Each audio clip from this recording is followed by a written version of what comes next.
Olá, meus queridos, Deus abençoe a todos. Para quem ainda não me conhece, eu sou Fernando Paiva e esse canal existe exclusivamente para anunciar o Evangelho de Jesus Cristo. Nas duas mensagens anteriores, nós falávamos sobre o Sermão do Monte, começamos falando sobre as bem-aventuranças que tratam do momento da conversão, em que o ser humano nasce de novo pelo poder do Espírito Santo de Deus, se arrependendo de seus pecados e crendo no Evangelho. Em seguida, no nosso segundo vídeo, nós falamos a respeito de sermos o sal da terra e a luz do mundo. Nós vimos que o crente no Senhor Jesus Cristo será sal e será luz por onde for, por causa do novo nascimento, da obra que Deus realizou em seu coração.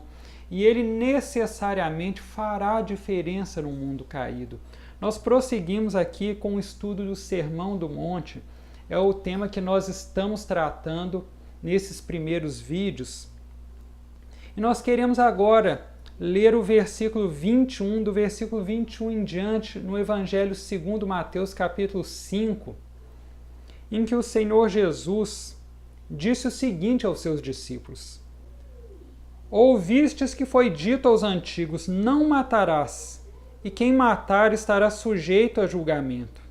Eu, porém, vos digo que todo aquele que se irar contra seu irmão será passível de julgamento. Quem o chamar de insensato será réu diante do tribunal, e quem o chamar de tolo será réu do fogo do inferno. Portanto, quando apresentares tua oferta no altar, se ali te lembrares de que teu irmão tem alguma coisa contra ti, deixa diante do altar a oferta e vai primeiro reconciliar-te com o teu irmão. Depois vem apresentar a oferta. Entra logo em acordo com o teu adversário enquanto estás com ele a caminho do tribunal, para que ele não te entregue ao juiz e o juiz ao guarda, e sejas lançado na prisão. Em verdade te digo que de maneira nenhuma sairás dali enquanto não pagares o último centavo. Amém. O Senhor Jesus seja comigo. Queridos, aqui o Senhor Jesus começa a falar a respeito da lei. Em alguns versículos anteriores, a partir do versículo 17, o Senhor Jesus disse: Não penseis que vim abolir a lei ou os profetas. Não vim abolir, mas cumprir, pois em verdade vos digo, antes que o céu e a terra passem, de modo nenhum passará uma só letra ou um só traço da lei até que tudo se cumpra.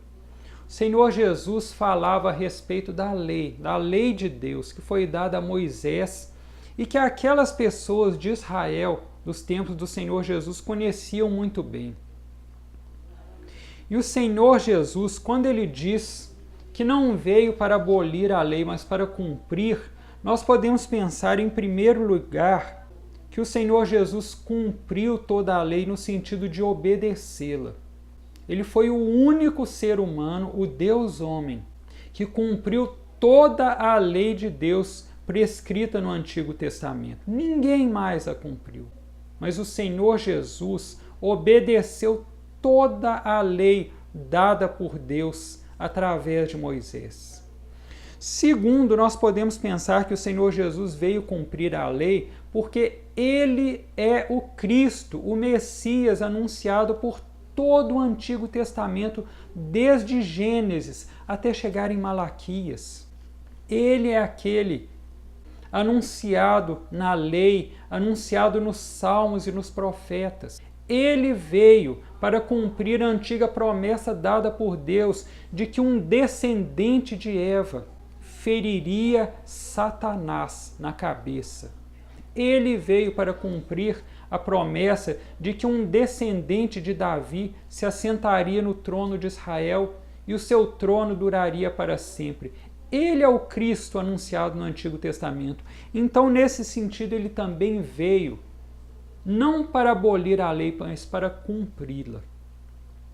E aqui o Senhor Jesus passa, então, a detalhar a própria lei de Moisés, que aquele povo sabia de cor, mas nunca tinha compreendido em seu verdadeiro sentido pretendido por Deus. O Senhor Jesus está falando, então, aqui no versículo 21 sobre o homicídio.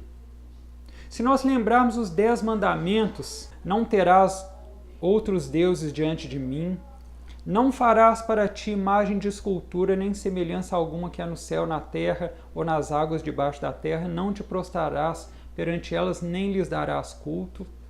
Não tomarás o nome do Senhor teu Deus em vão, porque o Senhor não terá por inocente aquele que tomar o seu nome em vão. Lembra-te do Shabat, do sábado, do dia de descanso, para o santificar. Honra teu pai e tua mãe, para que te vá bem na terra em que has de possuir, em que eu te darei por herança.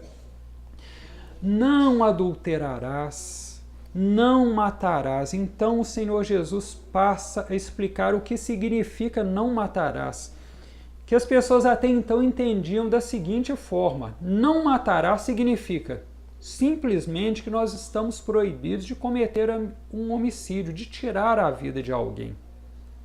E é claro que não matarás significa isso, mas vai além, muito além do que as pessoas imaginavam na época. O Senhor Jesus disse: eu vos digo que todo aquele que se irar contra seu irmão será passível de julgamento.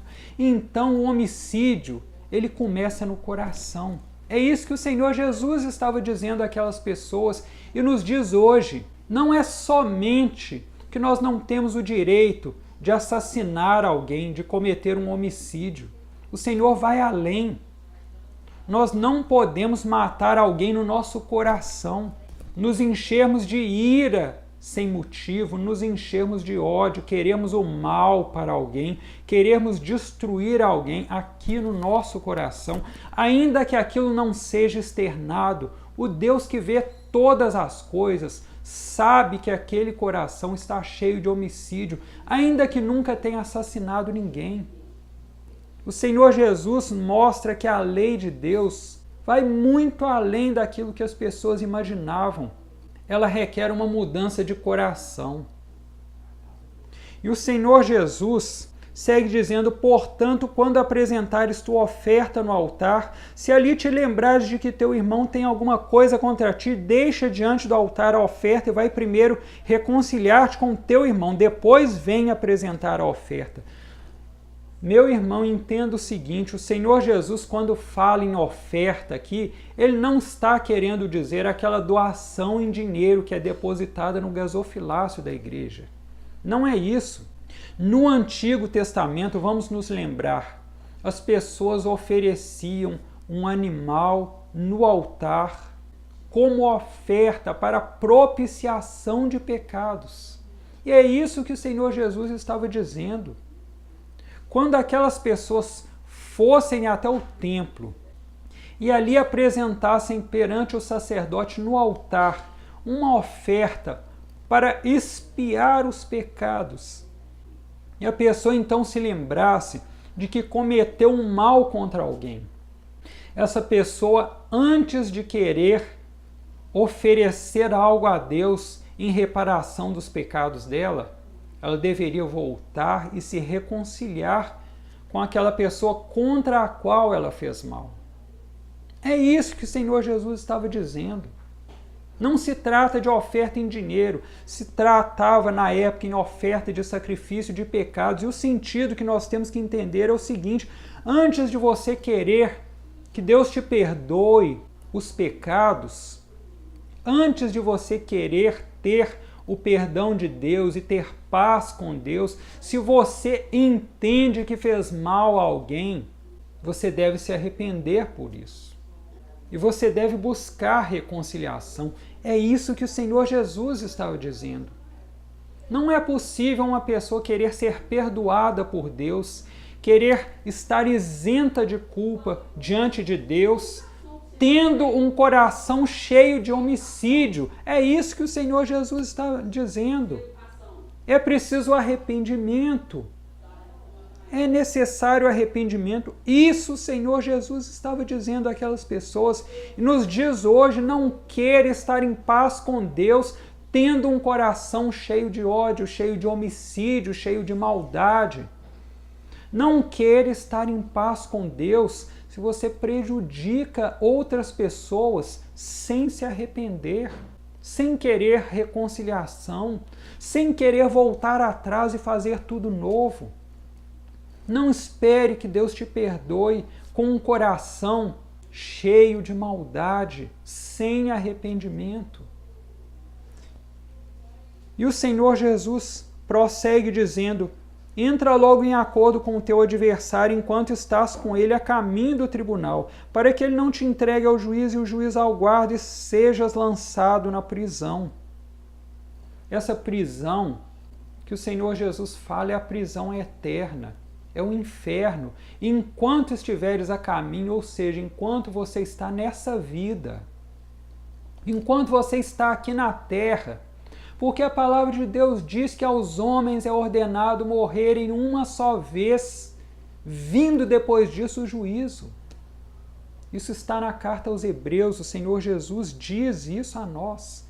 Então, enquanto nós ainda estamos no caminho, ou seja, aqui na terra, enquanto nós ainda estamos vivos aqui na terra, é tempo de mudança de coração, de arrependimento. Você fez mal contra alguém, você fez alguém sofrer, você causou dor a alguém por causa das suas atitudes. Vai se reconciliar com essa pessoa, se arrependa dos seus pecados. Peça perdão a Deus, queira fazer tudo novo, queira fazer tudo diferente, queira ser luz e não pedra de tropeço na vida do outro. Esse é o espírito da lei que o Senhor Jesus está detalhando para nós todos. E ele finalmente conclui: em verdade te digo que de maneira nenhuma sairás dali enquanto não pagares o último centavo. E entenda uma coisa, meu irmão. Se o pecado fosse cometido somente contra um semelhante, a dívida não seria eterna. A dívida não seria infinita, mas todo o pecado é cometido em primeiro lugar contra Deus. Quem peca contra uma criatura, peca contra o Deus que a criou. E qual é o tamanho da punição adequada para uma pessoa que peca contra o Deus infinitamente santo, infinitamente bom, infinitamente justo? É uma punição infinita. Não sairás dali do inferno enquanto não pagares o último centavo. Quando é que a pessoa vai pagar o último centavo? Nunca. Ela será eterna devedora. Ela nunca estará livre daquela punição, porque pecou contra o Deus infinitamente santo. Mas há sim uma possibilidade de salvação, e somente uma. É aquela que vem do arrependimento. É o coração transformado pelo poder de Deus. É a pessoa que entende que é pecadora e que quer fazer tudo novo. Não mais prejudicar, não mais causar sofrimento, não mais odiar o próximo em seu coração. Não mais se irar, não mais se encher de ódio contra um semelhante. Mas ao contrário, amar, em primeiro lugar, ao Deus, e em segundo lugar, aqueles a quem Deus o criou à sua imagem e semelhança. Esse coração regenerado pela ação de Deus, que começa com o arrependimento e com a fé no Senhor Jesus. E o novo nascimento, um novo querer, um novo coração, novas vontades, novos desejos santos. Essa é a única possibilidade de salvação. A verdadeira fé em Jesus Cristo, que salva, que significa esse novo coração regenerado. Essa é a essência da lei de Deus. Não matarás vai muito além. A lei de Deus mostra que nenhum ser humano pode ser justo diante de Deus. A lei aponta para o pecado, mas nós temos alguém que nos justifica, que é o Senhor Jesus Cristo. Entenda, meu irmão, minha irmã, eu e você violamos a lei de Deus, ainda que nunca tenhamos cometido um homicídio contra ninguém. Se nós, no nosso coração, nos enchemos de maldade contra um semelhante, em nosso coração já cometemos um homicídio. Essa é a perfeição do padrão de Deus, que nós nunca poderemos alcançar, mas que o Senhor Jesus alcançou. Ele disse: eu vim para cumprir a lei. Ele obedeceu toda a lei de Deus. Ele é a nossa justiça. Eu te pergunto então, você já recebeu esse novo coração mediante a fé no Senhor Jesus? Você já teve o seu coração regenerado, transformado, você já nasceu de novo mediante a fé no Senhor Jesus? Pense nisso. Isso é entre você e Deus. Avalie o seu coração. Que Deus te abençoe. Que Deus continue falando com você e faça uma grande obra em sua vida, em nome de Jesus.